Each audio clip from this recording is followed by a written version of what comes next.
Penitenciarios han sido asesinados. El primero fue Damián Parrales, director de la cárcel El Rodeo en Manabí, el 21 de abril pasado, el mismo día del referéndum que buscaba, entre otros cambios, fortalecer la lucha contra el crimen organizado y el control en las prisiones. A inicios de septiembre fue acribillado Alex Guevara, director de la cárcel de Lago Agrio en Sucumbíos. Otros dos funcionarios penitenciarios quedaron heridos en ese mismo ataque. El último jueves fue el turno de María Daniela Icaza, directora encargada de la penitenciaría del Litoral, una de las más peligrosas del país. Ella recibió 4 disparos cuando se trasladaba en un carro particular hacia su casa tras concluir su jornada laboral. Este fin de semana, el presunto coautor de este último crimen fue detenido en Pascuales, en el norte de Guayaquil, con un arma. La policía lo identificó mediante los videos de las cámaras de la empresa municipal de seguridad. El detenido es Wilson David O. y cumple prisión preventiva desde ayer por trasladar a los sicarios en un vehículo. Los otros implicados aún no han sido identificados. Ya a esta hora nos acompaña el doctor Juan Pablo Albán, relator de la Comisión contra la Desaparición Forzada de Naciones Unidas. Doctor Albán, buenos días, bienvenido a Contacto Directo. Lenin, muy buenos días a la audiencia de Coavisa.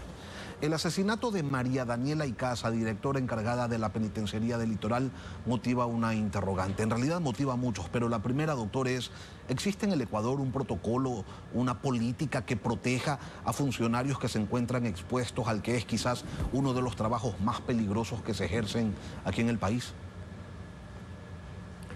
Desafortunadamente no, Lenin, y de hecho los incidentes que usted refería en la introducción a esta entrevista no son los únicos que se han presentado este año. Recordemos que en el mes de enero tuvimos una seria crisis en que 178 funcionarios penitenciarios estuvieron retenidos en distintas cárceles del país por los internos, y que también hace muy poquito, hace 2 semanas, el 31 de agosto, 2 agentes de control penitenciario fueron también asesinados en los exteriores de la cárcel regional de Guayaquil. Lo que esto evidencia, y ya la comunidad internacional le ha llamado la atención al Ecuador desde el año 2021, es que más allá de que hay una crisis penitenciaria que sin duda afecta la situación de seguridad de los propios internos, esa crisis de seguridad también está afectando a las personas que se ocupan de la custodia de los internos, que se ocupan de la administración de los centros penitenciarios, y esto es sumamente grave, porque si no hay garantías para cumplir el trabajo, simplemente no habrá funcionarios que quieran llevarlo a cabo. En general, todos aquellos que participan de labores de seguridad, sea en el control penitenciario, sea en la persecución de los delitos, como es el caso de los fiscales, sea en el juzgamiento de los delitos, como es en el caso de los jueces, deben tener medidas de seguridad, más en un esquema de violencia como el que atraviesa el país. ¿Cuáles deberían ser los mínimos, doctor Albán, los mínimos de protección que el Estado debería brindarles a quienes ejercen, por ejemplo, la dirección de las prisiones en el Ecuador? Bueno, por lo menos debería haber unos estudios de riesgo, debería haber unos esquemas de protección particulares que incluyan el otorgamiento de custodia, en ciertos casos de particular riesgo, seguramente vehículos blindados, monitoreo constante, acompañamiento constante de estas personas. Se entiende que no hay recursos suficientes en el sistema. Eso, de hecho, en alguna ocasión anterior que usted tuvo la gentileza de invitarme, conversábamos sobre cómo no había ni siquiera un proveedor de alimentación para los establecimientos carcelarios. Pero más allá de que hay una crisis financiera en general en las instituciones del sector público, hay cosas que hay que priorizar, mucho más si la narrativa que se está manejando de manera oficial es que nos encontramos en medio de una suerte de guerra contra la delincuencia organizada y la delincuencia violenta, y obviamente esa guerra va a derivar en víctimas. Esas víctimas no son solamente los ciudadanos comunes y corrientes, son también funcionarios que están tratando de cumplir con tareas específicas en el combate a la delincuencia. Doctor Albán, ¿tiene sentido tener militarizado el espacio físico, las penitenciarías, las cárceles del país, pero en indefensión absoluta a quienes las dirigen, al punto que se deban trasladar en un expreso cualquiera sin ningún tipo de resguardo? O en vehículos particulares, como el caso de la persona recientemente asesinada, que se trasladaba en un vehículo particular junto con un compañero de trabajo. No tiene ningún sentido, Lenin. Desde el punto de vista de los estándares internacionales, de hecho, en principio, las fuerzas militares no son las que deberían ocuparse de ningún aspecto de la seguridad penitenciaria, pero si ya se ha decidido permitir la intervención de las fuerzas militares en los establecimientos carcelarios, seguramente debería aprovecharse esa presencia también para otorgar seguridad particular a quienes se ocupan de las tareas de custodia y de administración de los centros penitenciarios. Doctora, ¿hay alguna normativa internacional que recoja esos mínimos de protección que deberían tener los funcionarios que trabajan con privados de la libertad o la mirada, la preocupación no llega hasta ellos? No, de hecho sí. Hay referencias específicas en conjuntos de principios como los principios y buenas prácticas sobre las personas privadas de libertad en las Américas que hacen alusión a los funcionarios de los establecimientos carcelarios. Hay pronunciamientos de organismos internacionales de protección de derechos humanos, tanto a nivel regional del sistema interamericano como a nivel universal. En el caso puntual del Ecuador, ya en el año 2021, el Comité contra la Tortura y el Subcomité para la Prevención de la Tortura de las Naciones Unidas le llamaron la atención al Ecuador por las deficientes condiciones de seguridad en los establecimientos penitenciarios y fuera de ellos, lo que incluye también los atentados contra la seguridad de funcionarios. Y la Comisión Interamericana de Derechos Humanos, con ocasión del evento que se acaba de dar el día jueves, ya emitió un comunicado de prensa exigiéndole al Estado ecuatoriano que tome acción, no solamente para la investigación, sino para la protección de los funcionarios. Estándares a los cuales acudir sí existen.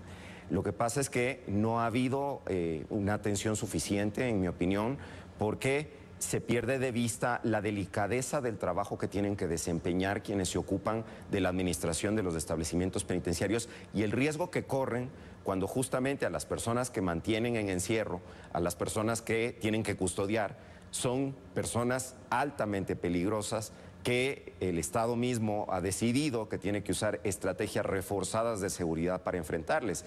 Eso tiene que extenderse obviamente a los establecimientos penitenciarios también. Este informe o este primer documento de la Comisión Interamericana es un primer paso hacia la determinación de que se trató de una falencia del Estado al no haber dotado de protección a una funcionaria como María Daniela Icaza con altísimo riesgo. Por supuesto, el hecho de que la comisión tome la iniciativa de pronunciarse significa que va a estar monitoreando el resultado de los procesos de investigación y de esclarecimiento del hecho. Pero eso no obsta, y usted muy bien lo está detectando en su comentario, Lenín, que ya exista una responsabilidad estatal por una falla en la prevención del hecho. Las obligaciones del Estado no se limitan a hacer el recuento de los daños una vez que una violación de derechos se produce. El Estado también tiene una responsabilidad de prevenir y de evitar que esas violaciones se presenten. Y en este caso es claro que hubo deficiencias en la protección de la seguridad de esta funcionaria. ¿Qué significa, doctor Albán, el silencio del SNAI? El silencio del Ministerio del Interior, el silencio del gobierno en general. Asesinan a una de sus funcionarias y no hay una palabra siquiera. ¿Cómo se interpreta esto? Pues es preocupante porque no se trata solamente de generar en la ciudadanía al menos una sensación de que las cosas van a ser controladas y de que se va a ofrecer seguridad a los funcionarios y de que las personas que están involucradas en el combate a la delincuencia, lo que incluye también a los funcionarios penitenciarios, van a tener garantías para hacer su trabajo, sino que además es un mensaje muy negativo a las familias de las víctimas, porque finalmente lo que se les está diciendo es la vida de estas personas importa muy poco, vale muy poco.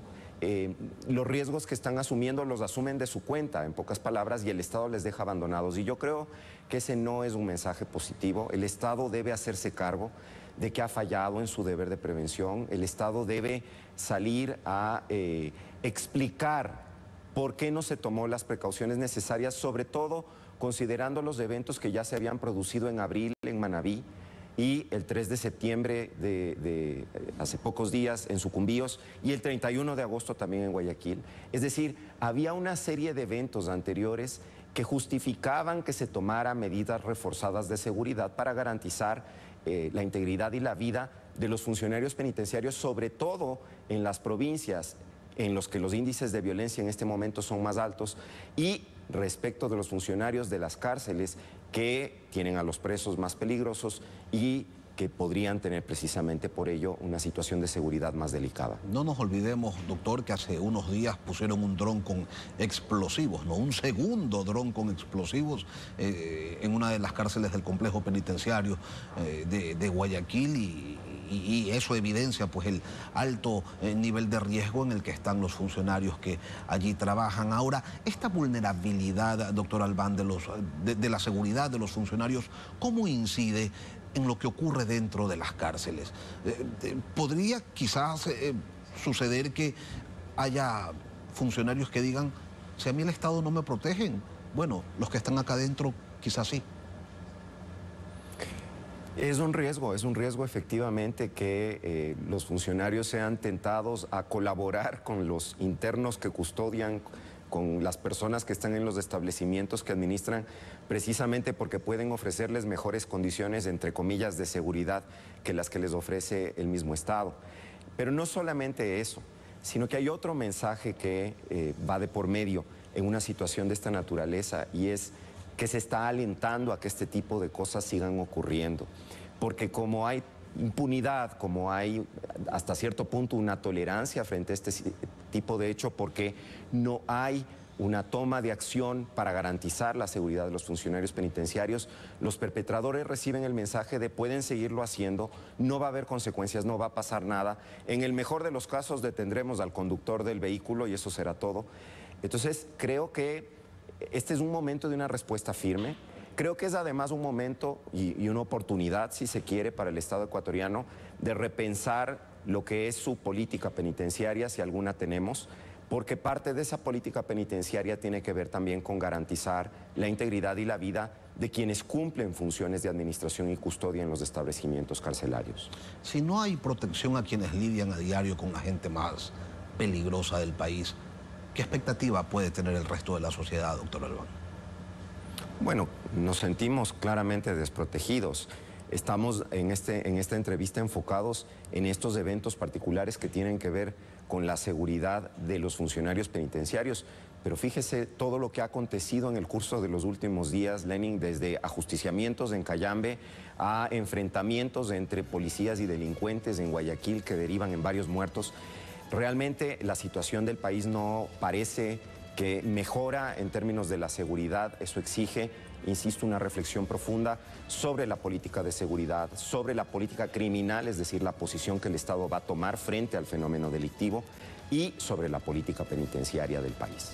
Juan Pablo Albán. Doctor, mil gracias por acompañarnos esta mañana aquí en Contacto. A usted, Lenin, muchas gracias.